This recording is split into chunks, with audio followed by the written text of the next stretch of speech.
l'installation du bureau et des autres organes de l'Assemblée nationale, le vote de la loi de finances, le contrôle de l'action du gouvernement, la Haute Cour de justice.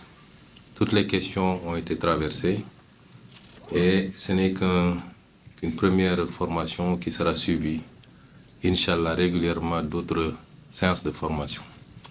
Si on a fait ça, c'est pour mettre l'accent dès l'entame sur l'importance que nous accordons à cette institution qui me semble être centrale, me semble être le poumon de la vie démocratique d'un pays. Et c'est pourquoi j'avais dit d'ailleurs dans le débat qui avait été agité sur le statut du chef de l'opposition que c'est la représentation parlementaire qui en principe doit déterminer le statut du chef de l'opposition parce que le débat politique se tient de manière continue au-delà des élections à l'Assemblée nationale.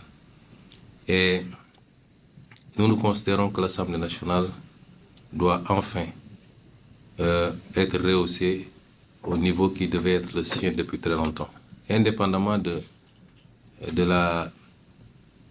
l'identité, de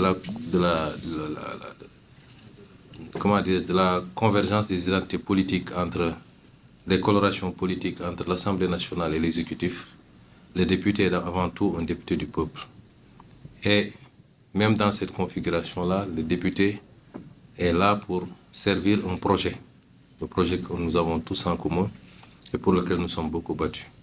Et je pense que les députés ici présents comprennent très bien cet enjeu et sauront être fidèles à ce projet, indépendamment des enjeux, pouvoir être toujours au service du projet, c'est-à-dire être au service du peuple sénégalais.